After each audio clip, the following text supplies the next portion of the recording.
Bharatiya Janata party के पूर्व प्रदेश अध्यक्ष, बिहार सरकार के मंत्री सिवान विधानसभा क्षेत्र से एनडीए के प्रत्याशी श्री मंगल पांडे जी, दरौदा विधानसभा क्षेत्र से एनडीए के प्रत्याशी श्री कर्णजीत सिंह जी, बड़हरिया विधानसभा क्षेत्र से एनडीए के प्रत्याशी इंद्रदेव सिंह पटेल जी, माननीय सांसद महाराजगंज श्री जनार्दन सिंह सिग्रीवाल जी, माननीय सांसद सिवान श्रीमती विजयलक्ष्मी देवी जी, उत्तर प्रदेश सरकार के परिवहन मंत्री श्री दयाशंकर सिंह जी,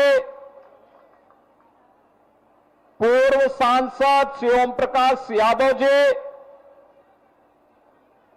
पूर्व विधान पार्षद श्री मनोज कुमार सिंह जी, भारतीय जनता पार्टी के जिला के अध्यक्ष श्री राहुल तिवारी जी, जदयू के अध्यक्ष श्री चंद्रकेतु सिंह जी, लोजपा के जिलाध्यक्ष श्री महादेव पासवान जी, राष्ट्रीय लोक मोर्चा के जिलाध्यक्ष श्री अब्दुल रिजवान जी, निवर्तमान जिलाध्यक्ष बीजेपी श्री संजय कुमार पांडे जी, वरिष्ठ नेता श्री मुकेश कुमार बंटे जी,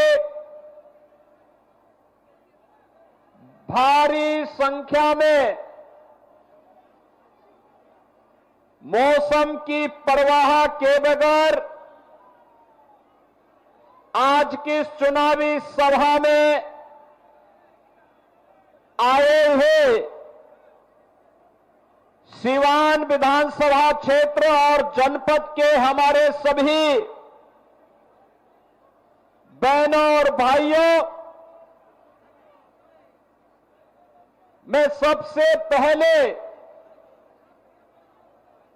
मौसम की परवाह के बगैर पिछले 3 दिन से लगातार बिहार में मूसलाधार बारिश और मौसम की परवाह के बगैर आपका जो ये उत्साह है, इस उत्साह का मैं हृदय से आपके प्रति आभार व्यक्त करते हुए अभिनंदन करता हूं। आप सबका मैं अभिनंदन करता हूं।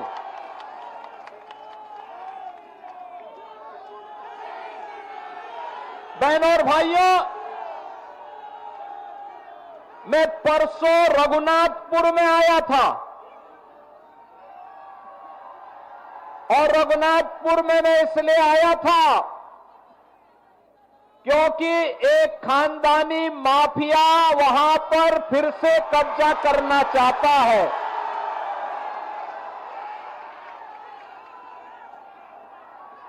उत्तर प्रदेश में तो हमने बुलडोजर से रौंद रौंद करके इन माफियाओं की कचमूर निकाल करके उत्तर प्रदेश की धरती से जहन्नुम के रास्ते उनके खोल दिए हैं। लेकिन हमारी सीता मैया से जुड़े हुए बिहार की धरती पर कोई मारिच और सुबह फिर से सिर न उठाना पड़े, उठा सके। लेकिन जब मैं उस दिन आ रहा था तो बड़ी बारिश शुरू हो गई थी और मैं सोचता था कि कोई सभा में होगा नहीं, लेकिन रघुनाथपुर की सभा में वहां के युवाओं की, यहां के नागरिकों की, यहां के अन्नदाता किसानों की, यहां की माताओं बहनों के उत्साह को देख करके मैं कह सकता था कि सिवान की सभा में उससे भी बड़ा सैलाब आने वाला है। और मुझे विश्वास था। और मैं जब लखनऊ से आज प्रातः चला तो लोगों ने कहा कि सिवान में लोग नहीं आएंगे। मैंने कहा देखो, मेरे आने के पहले 50,000 की भीड़ वहां पहुंच चुकी होगी, इसकी चिंता मत करो, वह बिहार है।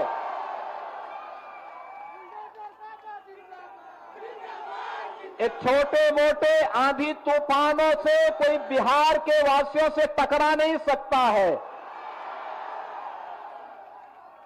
बिहार का नौजवान देश और दुनिया के अंदर जहां कहीं गया है, उसकी बुद्धि, उसकी मेधा का लोहा सबने माना है। लेकिन अब समय आ गया है, समय आ गया है। पिछले 20 वर्ष में नीतीश बाबू के नेतृत्व में सुशासन की जो नींव मजबूत हुई है, उस पर बिहार की मेधा और बिहार की बुद्धि के बल पर एक सुदृढ़ भवन का निर्माण करना है, जो विकसित बिहार के निर्माण में योगदान दे सके। और इसके लिए आपका आह्वान करने के लिए आज मैं वापस यहां पर आपके बीच आया हूं। बहन और भाइयों, ये सचमुच जब हर व्यक्ति घबराया है बारिश में क्या होगा, तब भी आपने उत्साह दिखाया, आपने दिखाया। सचमुच ये अभिनंदनीय है, स्वागत योग्य है। और इसीलिए मैं आप सभी का, सिवान वासियों का हृदय से अभिनंदन करता हूं, स्वागत करता हूं। बहनों और भाइयों, आपने देखा होगा कहीं कोई मजमा लगता है ना, तो मजमा में बहुत सारे लोग आ चुके होते हैं। अपने अपने तरीके से वे वहां पर लोगों की आंखों में धूल झोंकने का काम करते हैं। लेकिन याद रखना, जिन लोगों ने बिहार के सामने पहचान का संकट खड़ा किया था, जिन लोगों के कारण सिवान वासी भय और दहशत के माहौल में जीने के लिए मजबूर हुए थे, उन लोगों को दोबारा बिहार में वापस आने नहीं देना है, किसी भी हालत में नहीं आने देना है। ये लड़ाई केवल सत्ता प्राप्त करने की लड़ाई नहीं, बिहार की अस्मिता की लड़ाई है। बिहार के आन मान और शान को, बिहार के गौरवशाली परंपरा को पुनर्प्रतिष्ठा प्रदान करने की लड़ाई है। और बिहार को फिर से उस स्वर्ण युग की ओर लेके जाने की लड़ाई है, जिस बिहार ने केवल बिहार को ही नहीं, भारत को स्वर्ण युग की ओर ले जाने का काम कराया था। उस युग का स्मरण कराता हुआ पूरा भारत गौरव की अनुभूति करता है। बहनों और भाइयों, हम लोग तो बार बार कहते हैं, बार बार कहते हैं, भारत विकसित होगा तब जब बिहार विकसित होगा। और बिहार जब विकसित होगा, भारत को विकसित होने से कोई ताकत दुनिया की नहीं रोक सकती है। बिहार ने करके दिखाया। इसी बिहार की माटी के सपूत चंद्रगुप्त मौर्य और चाणक्य की जोड़ी ने बिहार को ही नहीं, भारत के स्वर्ण युग के याद को दुनिया के सामने भारत का डंका बजाया था। कहते हैं दुनिया की अर्थव्यवस्था में उस समय भारत का योगदान 40% हुआ करता था। चंद्रगुप्त मौर्य के समय, चाणक्य के समय शौर्य और पराक्रम चंद्रगुप्त मौर्य का, बुद्धि और मेधा और मार्गदर्शन चाणक्य का, और बिहार भारत को विकसित भारत के रूप में, दुनिया के सिरमौर के रूप में, सोने की चिड़िया के रूप में दुनिया के सामने प्रस्तुत किया था। यही बिहार प्रस्तुत किया था, यही पटना, यही पाटलिपुत्र किया था। लेकिन पहले कांग्रेस ने, पहले ब्रिटिशर ने, विदेशी आक्रांताओं ने, जिन लोगों ने नालंदा का विश्वविद्यालय तोड़ा और ध्वस्त किया, उनके वर्तमान के वंशज भी राजनीतिक इस्लाम की मंशा के साथ फिर से आकर के यहां पर विकास को बाधित करके स्वयं के विकास करने के लिए एक मिशन के रूप में काम कर रहे हैं। ब्रिटिशर ने यहां के कारीगर और हस्तशिल्पियों के कारोबार को समाप्त किया, अन्नदाता किसानों को भूखों मरने के लिए पलायन करने के लिए मजबूर किया, और अंग्रेजों के वारिस के रूप में कांग्रेस ने उसी ब्रिटिश परंपरा का अनुसरण करते हुए पूरे बिहार के सामने पहले एक संकट खड़ा किया, बिहार के विकास को बाधित किया। और बहनों और भाइयों, जो बचा खुचा था, उस बचे खुचे को बाकी तो आरजेडी ने पूरा करके रख दिया। आप याद करिए, आरजेडी के समय बिहार के अंदर अपराध और अपहरण एक उद्योग बन चुका था। आरजेडी के समय बिहार के अंदर किस प्रकार की अराजकता थी, किस प्रकार की गुंडागिर्दी थी, परिवारवाद किस कदर हावी होकर के एक ही परिवार और नातेदार रिश्तेदार पूरे बिहार को रौंदने का कार्य कर रहे थे, बिहार के नौजवानों के सामने पहचान का संकट खड़ा कर रहे थे, और मानव तो दूर पशुओं का भी चारा हजम करके पूरे बिहार के नौजवानों के सामने भीषण संकट खड़ा कर दिए थे। बहनों और भाइयों, ये भारत आभारी है प्रधानमंत्री मोदी जी का। एक गरीब के घर में पैदा होने वाला और सामान्य नागरिक के रूप में अपनी दिनचर्या को आगे बढ़ाने वाले नरेंद्र भाई मोदी जी ने 2014 में भारत को नेतृत्व देना प्रारंभ किया। आज आप देखते होंगे देश के अंदर 80 करोड़ लोगों को फ्री में राशन, 50 करोड़ लोगों को आयुष्मान भारत में निःशुल्क स्वास्थ्य की बीमा का कवर, 12 करोड़ गरीबों के घर में शौचालय, 45 करोड़ गरीबों के बैंक में खाता खुलवा करके, चाहे वह जीविका बहनें हो, वृद्धावस्था पेंशन हो, निराश्रित महिला पेंशन हो, दिव्यांग जन की पेंशन हो, या अनुसूचित जाति, जनजाति और पिछड़ी जाति के बच्चों की स्कॉलरशिप, ये सीधे एक क्लिक करके सीधे उनके अकाउंट में डलवाने का काम अगर किसी ने किया है, एनडीए की, बीजेपी और जदयू की इस सरकार ने प्रधानमंत्री मोदी जी के नेतृत्व में, उनके मार्गदर्शन में, नीतीश बाबू के नेतृत्व में काम बिहार के अंदर हो रहा है। बहनों और भाइयों, 4 करोड़ गरीबों के मकान बन गए, और मोदी जी ने तो कहा है हर गरीब के सिर को ढकने के लिए छत देंगे। यह काम कांग्रेस ने क्यों नहीं किया? यह काम आरजेडी ने 15 वर्षों में क्यों नहीं किया? मोदी जी ने 11 वर्ष में करके दिखा दिया। बहनों और भाइयों, आज जो ये लोग इंडी गठबंधन के रूप में आपके सामने आ रहे हैं, ये लोग विरासत को गाली देते हैं, विकास को बाधित करते हैं और गरीबों के कल्याण के लिए चल रही इन योजनाओं में फिर से डकैती डालने का और उसे हजम करने की रणनीति के तहत ये लोग सत्ता में काबिज होना चाहते हैं। याद करना, अगर कांग्रेस और आरजेडी जीतती है तो गरीब के राशन को सबसे पहले बंद करके हजम कर डालेंगे।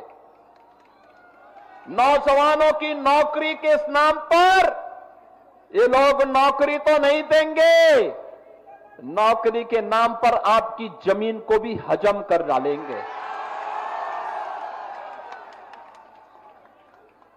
ये लोग विकास तो नहीं कराएंगे, लेकिन विकास के नाम पर माफिया राज को फिर से ला करके नग्न तांडव करवाने का कार्य सीवान के अंदर और बिहार के अंदर फिर से करने का कार्य करेंगे। याद, उत्तर प्रदेश के अंदर और पेशेवर अपराधी और माफिया समाजवादी पार्टी का शागिर्द है, ऐसे ही बिहार के अंदर भी हर पेशेवर माफिया और अपराधी आरजेडी और कांग्रेस का शागिर्द है।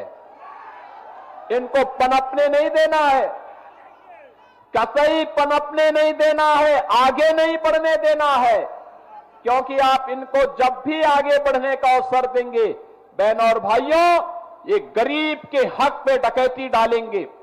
बहन और बेटियों की सुरक्षा पर ये लोग सेंध लगाएंगे, रोजगार को छीनने का कार्य करेंगे और अन्नदाता किसानों की खुशहाली को ये लोग हर हाल में रौंदने का कार्य करेंगे। इनको किसी भी स्थिति में आने नहीं देना है और इसके लिए मैं आप सभी सिवान के अपने बहन और भाइयों का आह्वान करने के लिए आज लखनऊ से विशेष रूप से आया हूं। बहनों और भाइयों, मैं तो आपसे पूछना चाहता हूं, ये कांग्रेस के लोग, ये कांग्रेस और आरजेडी के लोग, ये वही लोग हैं जिन्होंने भगवान राम की रथ यात्रा को रोकने का काम किया था। ये वही लोग हैं जिन्हें भगवान राम और भगवान कृष्ण की विरासत पर गौरव की अनुभूति नहीं होती, जिन्हें बुद्ध की परंपरा पर गौरव की अनुभूति नहीं होती, जो लोग डॉक्टर राजेंद्र प्रसाद जी का, जिन लोगों ने डॉक्टर राजेंद्र प्रसाद जी का, लौह पुरुष सरदार वल्लभ भाई पटेल जी का, बाबा साहब डॉक्टर भीमराव अंबेडकर जी का, लोकनायक जयप्रकाश नारायण जी का और कर्पूरी ठाकुर जी का जिन लोगों ने अपमान किया हो, वे कांग्रेस के लोग। आज आवश्यकता पड़ती है कैसे इन लोगों ने बिहार के ही पुत्र से सीताराम केसरी को अपमानित किया था। यही तो कांग्रेस है। कैसे जेपी के सपनों को आरजेडी ने धूल दूषित करने का काम किया था, किससे छुपा हुआ नहीं। बहनों और भाइयों, राजेंद्र बाबू जब सोमनाथ के मंदिर के पुनरुद्धार के लिए जा रहे थे, कांग्रेस के उस समय के प्रधानमंत्री पंडित जवाहरलाल नेहरू ने कहा मत जाओ। उन्होंने कहा सोमनाथ के मंदिर के लिए, उन्होंने कहा नहीं जाना है, मंदिर का पुनरुद्धार नहीं होना है। राजेंद्र बाबू ने कहा कि मैं बिहार में जन्मा हूं और सोमनाथ भारत के गौरव का प्रतीक है, पहला द्वादश ज्योतिर्लिंगों में पहला ज्योतिर्लिंग है। आवश्यकता पड़ेगी अपने पद से इस्तीफा दूंगा, लेकिन सोमनाथ के मंदिर के पुनरुद्धार कार्यक्रम में जरूर जाऊंगा। यह है बिहार, और बिहार ने साबित कर दिया,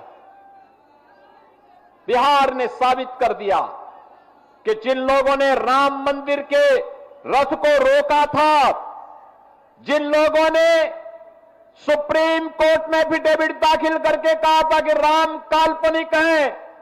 बिहार की जनता ने उनको खारिज किया और प्रधानमंत्री मोदी जी के नेतृत्व में आज अयोध्या में भव्य राम मंदिर का निर्माण हो गया है। आज आप अयोध्या जाएंगे, कितना सुंदर मंदिर बना है, दुनिया का सुंदरतम मंदिर, सुंदरतम मंदिर, सबसे भव्य मंदिर।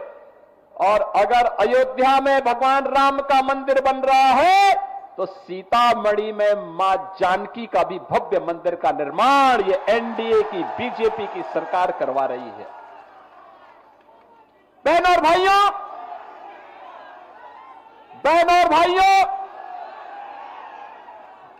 भगवान राम मां जानकी को लेकर के जिस मार्ग से अयोध्या गए थे, उस मार्ग को भी ये एनडीए की सरकार राम जानकी मार्ग के रूप में बना रही है। 6,155 करोड़ रुपए दे दिए हैं, कार्य युद्ध स्तर पर चल रहा है। अब बिहार अपनी पहचान के लिए मोहताज नहीं है। अब बिहार के अंदर कनेक्टिविटी है, सड़क की कनेक्टिविटी है, रेलवे की कनेक्टिविटी है, मेट्रो की बेहतर पब्लिक ट्रांसपोर्ट की सुविधा आ रही है, एयर कनेक्टिविटी है और इनलैंड वाटरवे की सुविधा भी अब बिहार के अंदर तेजी के साथ विकसित हुई है। अब बिहार के अंदर